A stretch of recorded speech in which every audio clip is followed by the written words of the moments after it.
What is up, my fellow mobile gamers? In today's video, we got our first impressions review for the new game, CaseCracker.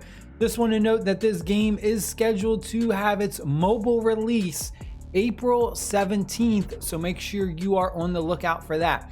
If you've ever wanted to be some kind of like detective, then this game right here, this game is for you, and it is a ton of fun. Now, there isn't like any action or anything like that involved. It's more about really using your brain, using your mind, and trying to figure out things. So I want to go over the brief description really quick. So we're going to go ahead and we're going to be discover and search for keywords within the text to obtain more clues that drive the progress of the investigation. So you're basically kind of playing this investigative police role, and you're going to get a lot of text, and it's different stories, it's going to be different dialogue, and you kind of have to take certain clues that you see from that dialogue, and you're going to be putting it into like a search engine, and that search engine is then going to kind of give you more information.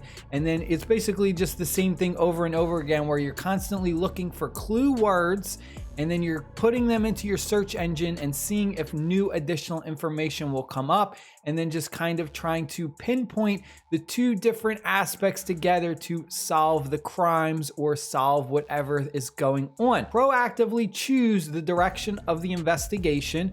So pretty much you decide on what you're going to discover first or what you're going to discover second, so on and so forth. There isn't really a linear path to it.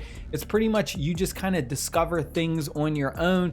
So for instance, you're going to go ahead and you're going to be reading a bunch of dialogue, and you may pinpoint something first as opposed to something next, but then you may go back through that list and you might find some missing clues that you didn't discover at first. So then you're going to put those into the keywords, and then you may discover something new. So people are going to have kind of different experiences with this game, which is pretty cool. So there's no passive choices. Number two is all cases are in the same worldview, independent but also connected. So you're kind of in this world, and cases kind of go similar. So what I mean by that is you may discover one thing happened with one character, and then another character that's involved in this case might be involved in something else. So there's a lot of like really cool mystery behind it as well. Hidden dark lines. You can dig into puzzles outside of the game, and there may be more than one ending. And then finally, one playthrough. That's it. It is just one playthrough. Make sure you take every choice seriously. There's a lot of options, a lot of choices to make where you're kind of deciding, okay, is this person going to be the one that I want to have a criminal investigation upon, or is this person I feel is not the culprit? So there's a lot of cool little things, interactions with that. The game is basically you kind of copying and pasting words and then putting it into the database. And then as you find new clues, you're going to be clicking them and dragging them over, as you see, which I'm kind of doing now in the first story, and putting it together, and then new dialogue pops up with new information. Aside from that, you're going to have kind of like an additional officer or a sidekick right there in that top right corner, and they're going to be kind of assisting you throughout your journey. So at the beginning, your very first kind of investigation, they do a pretty decent job with the tutorial, although they don't give you like all the information, so you really do have to pay attention and really think for yourself. It kind of just gets you started for a few ideas, and then eventually you really got to start figuring out what the keywords are and what the clues are on your own.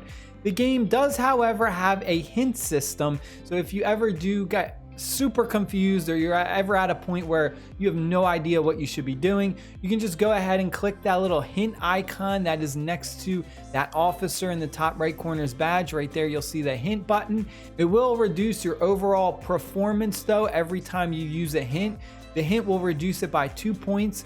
Your performance score in that top left corner you'll see right here is 100% initially. It's like you're working on a computer, so there's a lot of like copying and stuff like that. So it actually has little buttons on that top next to the clues where you can click and enable them, and it will actually let you instantly copy any words, and then you can quickly paste them into the search bar and then search and see if it is a clue that is going to give you additional information.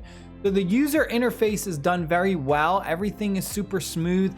Everything is done in not like a cluttery feel. It's extremely easy to navigate the different buttons and options you have and to search for new clues. But I will say this, that the pictures for the suspects or the characters in the game look really good. Audio wise, it has some decent background music. It's nothing too crazy. Overall, I think this game is absolutely amazing. I give it a solid 8 out of 10, well above average, one of the better games, but it is a bit of a niche. So if you aren't into kind of like these mystery, investigation, puzzle solving type of games, then you're not going to enjoy this. There isn't like a lot of action or flashiness or anything like that where you're constantly doing a lot of hand-eye coordination with a controller or anything like that. It's more kind of focusing on the words and being very observant and attention to detail. So if you're like a security guard or any type of investigation, police, anything like that, then you're really gonna enjoy this game if you're into that kind of stuff. Stay happy, stay safe. I'll see y'all later. Peace.